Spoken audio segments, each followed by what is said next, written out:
Bonjour à tous, merci pour votre participation donc, à cet atelier sur la gestion en temps réel des données machines à distance via les smartphones et leurs impacts sur la mesure énergétique et la remontée de données en dynamique sur le processus et les apports que ça peut apporter dans une entreprise.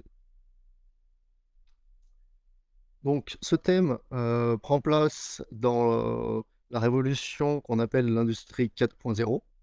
Cette révolution fait suite aux différentes révolutions qui ont eu lieu au cours des différents siècles, à savoir la première révolution en fin du XVIIIe siècle, où on a apporté la mécanisation de la fabrication et de la production.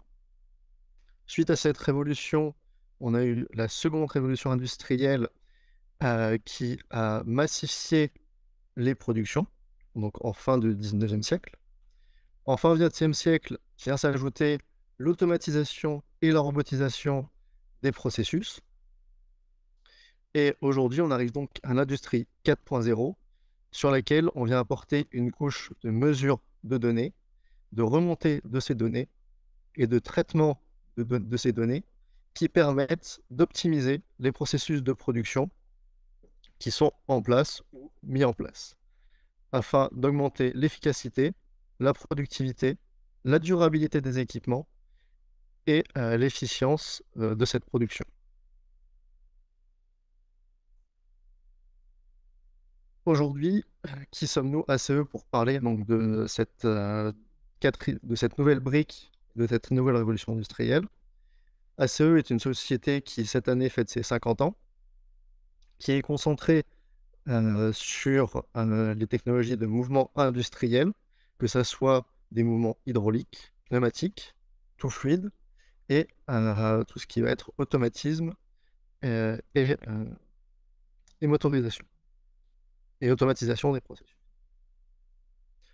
On propose des solutions clés en main qui sont étudiées chez nous, fabriquées et pour lesquelles on va réaliser la mise en service et un accompagnement jusqu'à la formation des opérateurs. Autour de l'industrie 4.0, ACE va avoir plusieurs propositions qui vont se concentrer sur l'efficacité énergétique, sur les objets connectés avec l'implémentation de capteurs et la gestion des données qui vont derrière ces capteurs.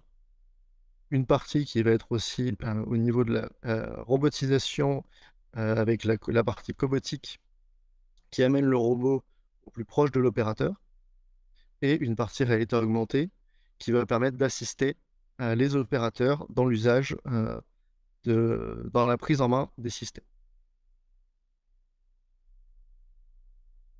Donc pour parler de nos problématiques sur la gestion en temps réel des données machines et la remontée de ces données, je vais m'appuyer sur notre ligne flexible 4.0 qui présente différentes technologies, l'hydraulique, la cobotique, les axes électriques, la pneumatique et la cellule robotisée, sur lesquelles on a implémenté différents capteurs qui remontent des données qu'on va pouvoir ensuite traiter et étudier. Donc au cœur de l'industrie 4.0, comme je le disais précédemment, il y a la capture et la remontée des données.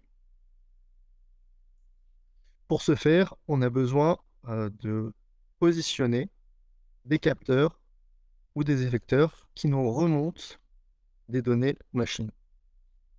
Donc ici, je vais m'appuyer sur la SAMA, qui a un processus de fabrication somme toute assez simple, mais qu'on a instrumenté afin de remonter certaines données et étudier leurs impacts. Donc ici, je vous présente le processus de la SAMA. Donc on voit sur la vidéo le processus d'assemblage d'une boîte à boutons. Autour de ce processus, on a donc 3 moteurs brushless, des capteurs tels que le capteur RFID qui va permettre de faire la traçabilité et des capteurs qui vont permettre de suivre la consommation du processus, notamment un débitmètre qui nous remonte la consommation d'air au cours du cycle. Donc ici, sur l'architecture réseau de la machine, on va voir les différents groupes de capteurs qui vont permettre de nous remonter de la donnée qu'on va pouvoir ensuite étudier. On va avoir une partie capteur TOR, donc qui renvoie un signal true ou rien, qui vont remonter donc au niveau de l'automate. Des capteurs analogiques, tels que le capteur de consommation d'énergie, qui remonte au niveau d'une carte énergéméteur, ou des capteurs IO-Link, qui est une technologie un peu phare de l'industrie 4.0, car en effet, il vient en rupture avec les capteurs standards et les technologies standards, en proposant une nouvelle architecture. Donc en fait, c'est un capteur qui va remonter des données purement numériques, contrairement aux anciennes technologies de capteurs pour lesquelles le signal était converti plusieurs fois et cela entraînait des pertes de données. Là, on va avoir un signal numérique stable et fiable au cours de son utilisation. En plus de ça, ce type de capteur va permettre de remonter différentes mesures sur un même signal. Donc, par exemple, l'exemple de tout à l'heure où on voyait le capteur de débit sur la SAMA, ce capteur-là va nous remonter le débit, mais aussi la consommation, ou alors des informations sur son état de santé propre. Donc, combien de temps le capteur a fonctionné, au bout de combien de temps va falloir prévoir un remplacement si le capteur en est équipé. Et cet ensemble d'informations vont remonter au niveau de l'automate et vont pouvoir être remontées par la suite dans un système de suivi et de gestion des données. Un autre équipement sur la SAMA qui va aussi permettre de remonter des informations, c'est l'ensemble des variateurs. Donc ces variateurs vont eux aussi communiquer avec l'automate et cette communication et cet échange d'informations va nous permettre donc, de remonter l'ensemble des données qu'on aura collectées de ces différents capteurs sur un système d'enregistrement et de gestion des données via des protocoles tels que l'OPCUA. Donc avec l'OPCUA, on va pouvoir communiquer de l'automate ou directement aller chercher l'information dans les capteurs pour récolter ces données qui vont être la base de notre étude par la suite, pour pouvoir étudier notre processus, les paramètres qui rentrent en jeu sur ce processus, et quels sont leurs impacts, et comment est-ce qu'on va étudier, comment on va pouvoir les optimiser. Donc on revient donc à l'importance de la mesure de l'énergie. Dans cet exemple-là, sur la presse hydraulique, on a équipé notre presse hydraulique avec un capteur de mesure d'énergie sur lequel on va remonter de l'information en direct de la consommation de la presse et en jouant sur les différents paramètres de process de la presse hydraulique, on va pouvoir étudier comment ces paramètres impactent la consommation. Ces paramètres vont nous être remontés directement sur l'IHN dans un premier temps, sur laquelle on va pouvoir avoir un visuel succinct des paramètres des anciens cycles et de consommation des anciens cycles, qui vont nous permettre, sur lesquels on va pouvoir se baser pour juger de l'efficience de nos paramètres.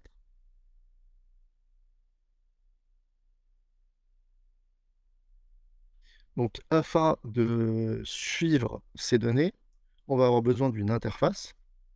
Et cette interface, elle peut se retrouver à différents niveaux. Elle peut être sur le web, via des plateformes web, ou sur un smartphone, et dans le cas qui nous intéresse ici plus particulièrement, c'est justement le cas d'un smartphone ou d'une tablette. Là encore, il peut y avoir plusieurs supports de lecture. Dans notre cas, nous utilisons un développement interne autour de la réalité augmentée, dans lequel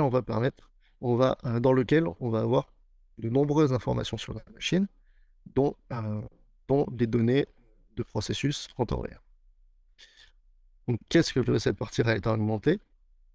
Rapidement, c'est le GPS de l'opérateur.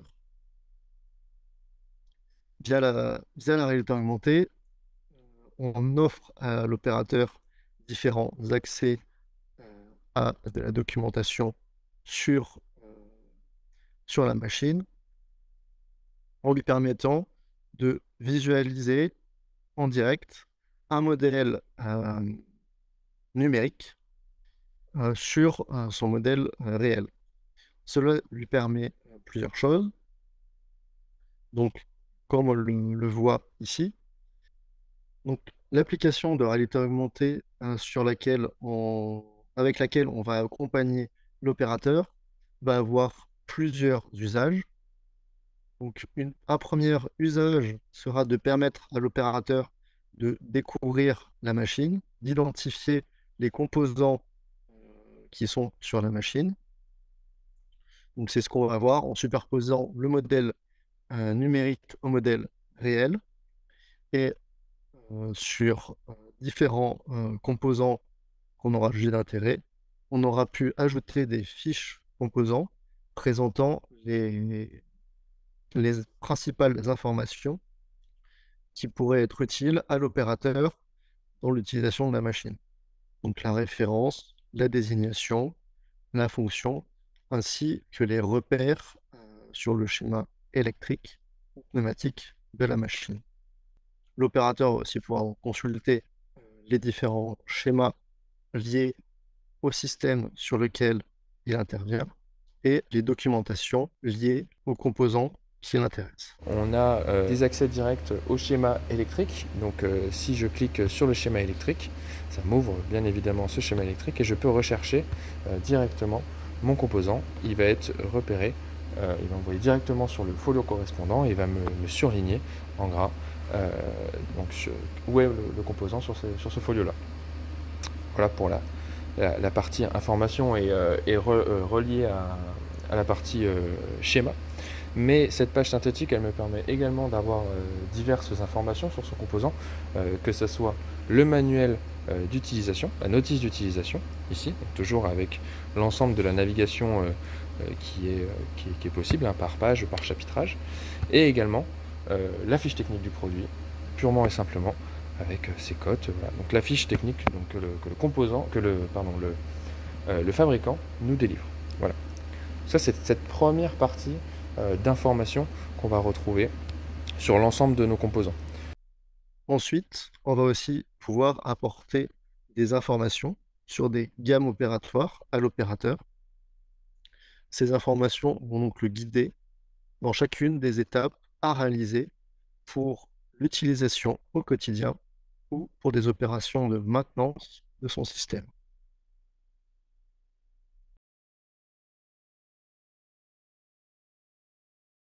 Et en complément de ces apports de la réalité augmentée sur les gammes opératoires et la consultation des composants, on va pouvoir utiliser les données qu'on va remonter précédemment dans l'automate via un protocole OPC-UA qui vont nous permettre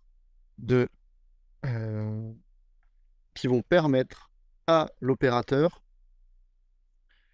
de visualiser sur le système, au plus près de la mesure, quel est le statut, l'état du composant qui l'intéresse.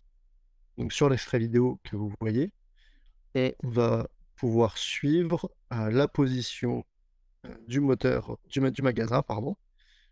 On va pouvoir suivre la position des différents axes ainsi que la mesure du capteur laser.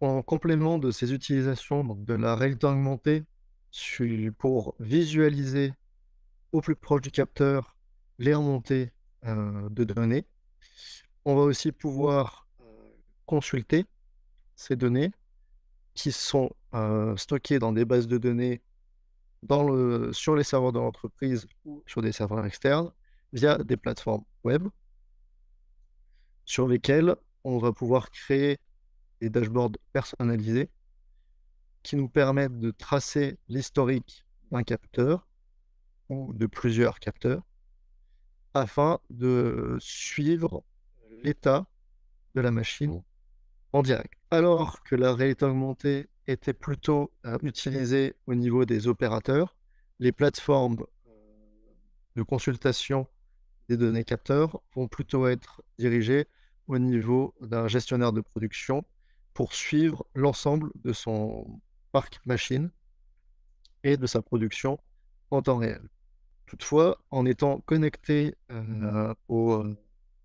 à des accès opérateurs, il sera possible pour un gestionnaire de production de créer des notifications automatiquement pour un opérateur afin de déclencher des notifications justement sur un smartphone opérateur qui pourra alors venir intervenir sur le système suite à une dérive constatée sur des données remontées sur la plateforme par la machine.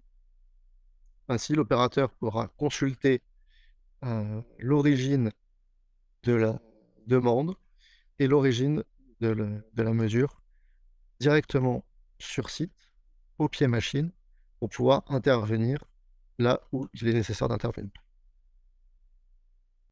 Ainsi, nous avons vu que cette remontée de données en dynamique des données du système sur un smartphone ou un appareil mobile va donner aux utilisateurs beaucoup de versatilité et ils vont pouvoir ainsi consulter les données de la machine au plus proche de la machine lors d'une intervention, par exemple, tout autant qu'à distance de la machine, qu'il soit en déplacement ou dans un bureau pour un responsable de production, par exemple. Cela va leur permettre de s'organiser rapidement et efficacement pour intervenir dès l'apparition d'un signal envoyé par la machine pour mettre en place les actions nécessaires afin de relancer une production si ce signal est renvoyé suite à un problème détecté par un capteur, ou alors ajuster des paramètres de fonctionnement de la machine afin de limiter les consommations qui auraient été, pour lesquelles il y aurait eu des alertes qui ont remonté des informations de divergence par rapport à ce qui est prévu et au fonctionnement standard d'une machine.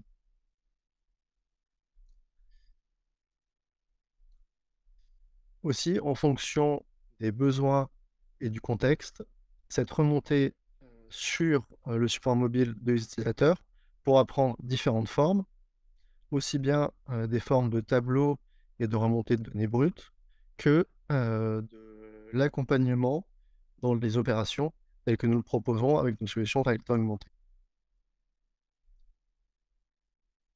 Je vous remercie pour votre attention et je me tiens à votre disposition par la suite pour répondre à vos questions s'il persiste des interrogations ou si vous souhaitez avoir plus de précisions sur certains éléments qu'on aurait abordés ou pas suffisamment abordés au cours de cette présentation. Je vous remercie.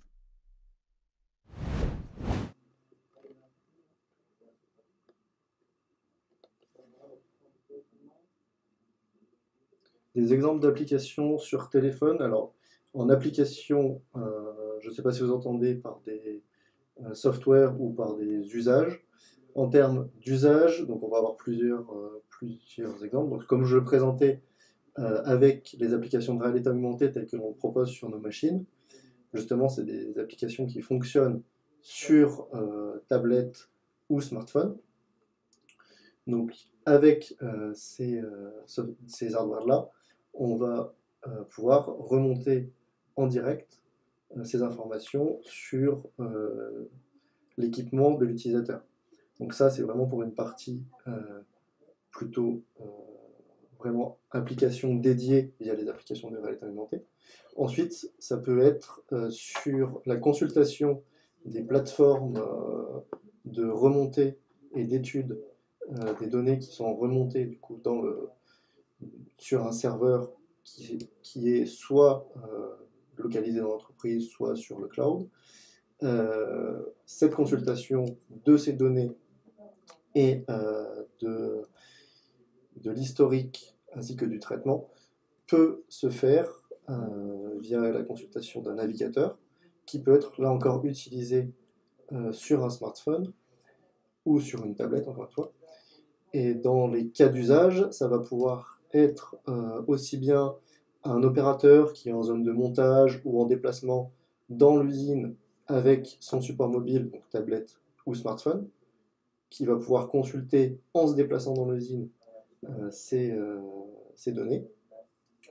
Ou bien ça pourra être tout aussi bien une personne qui se déplace dans des bureaux ou qui est un gestionnaire de maintenance justement, qui va se déplacer non pas dans l'usine, mais à distance de l'usine, et qui aura accès à ces données. Et suite à sa consultation, à la consultation de ces données, il va pouvoir donner des directives à ses opérateurs s'il constate une dérive particulière. J'espère que j'ai répondu à votre question, monsieur Laurent Thierry.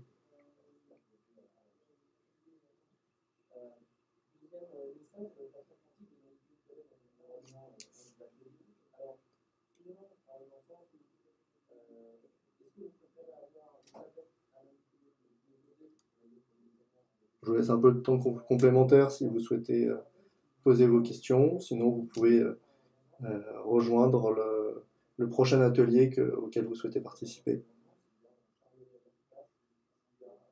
Je vous remercie en tout cas encore une fois pour la participation à cet atelier et je vous souhaite une bonne continuation.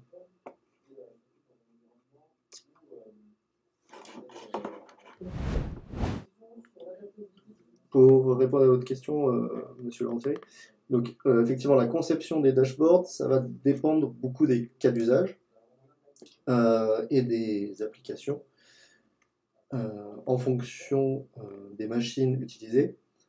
Ça pourrait être ACE qui va accompagner l'utilisateur final de ces machines pour identifier les paramètres qui vont être intéressants justement à remonter dans ces dashboards et à afficher dans ces dashboards pour faire le suivi de la maintenance ou de la production sur les équipements maîtrisés par le constructeur, en l'occurrence ACE.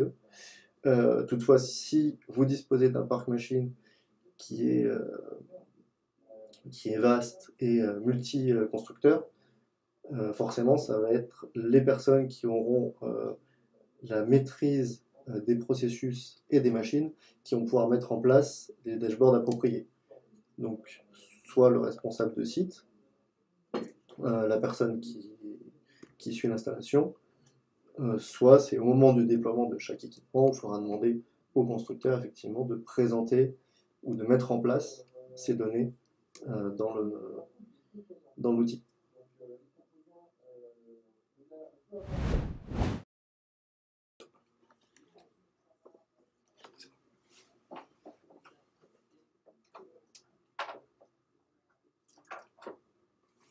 Donc n'hésitez pas, si vous avez des questions, je suis là pour y répondre. Dans les éléments que je n'ai pas évoqués forcément dans la présentation, on peut se poser la question par exemple de savoir qui conçoit les dashboards et sélectionne les informations qu'on va remonter sur les différentes plateformes. Donc à cette question, il n'y a pas une seule réponse, évidemment, il y en a plusieurs. Ça peut être très bien l'intégrateur, donc par exemple ACE, qui va identifier les données d'intérêt à remonter et à visualiser, ainsi que les traitements à faire dessus, pour savoir s'il faut mettre en place des seuils d'alerte, des seuils d'alarme, des seuils de défaut. Donc là, ça va être dans le cas d'un intégrateur qui va maîtriser la machine, le processus et l'utilisation qui va en être fait par la suite. Mais ça pourra tout aussi bien être l'utilisateur final qui va, soit sur son parc machine, soit sur une machine spécifique, identifier ces données, savoir qu'il est en capacité de les remonter, savoir quels sont les traitements d'intérêt qu'il va pouvoir faire dessus, pour mettre en place ces dashboards et les visualiser sous différentes formes. En fonction des plateformes utilisées, effectivement, la forme va pouvoir changer. Par exemple, dans nos applications de réalité augmentée, là, ça sera strictement ACE qui va pouvoir sélectionner et définir les données à monter. Ça pourra toutefois être fait en collaboration avec le client final en amont lors de la phase d'étude. Après, pour des plateformes autres, telles que des données de remontée sur le web, dans le cloud ou sur des serveurs locaux, ça va plutôt être l'utilisateur final qui va pouvoir ajouter, implémenter ces données.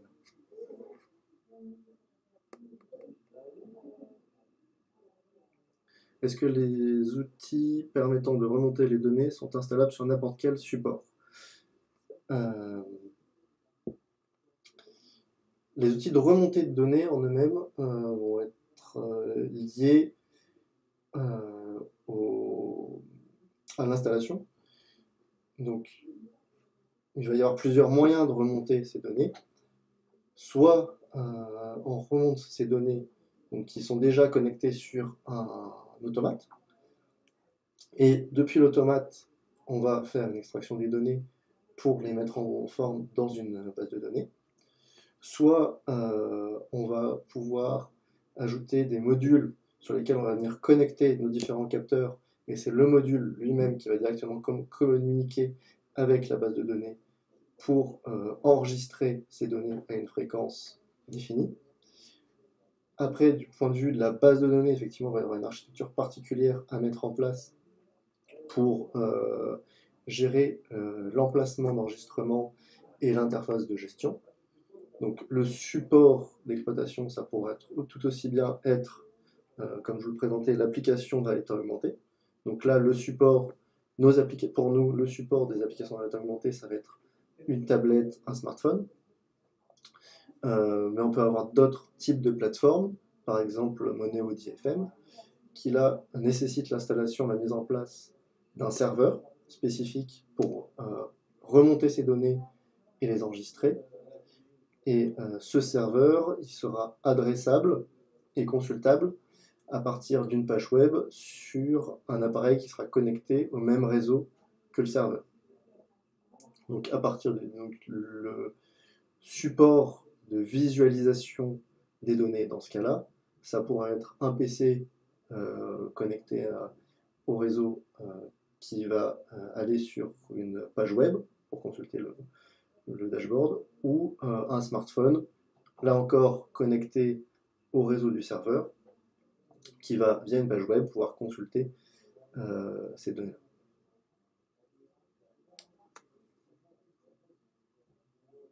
J'espère que j'ai répondu à votre question. Si vous souhaitez qu'on approfondisse un peu plus, vous pouvez préciser un peu votre question, bien sûr.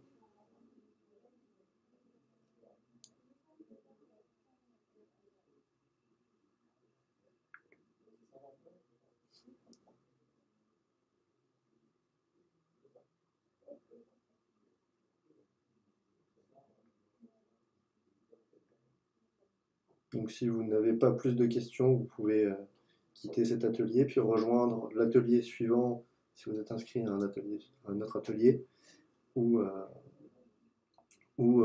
visionner la vidéo qu'on a postée dans le chat sur une vidéo de conclusion réalisée par Guillaume. Je vous remercie en tout cas pour votre participation.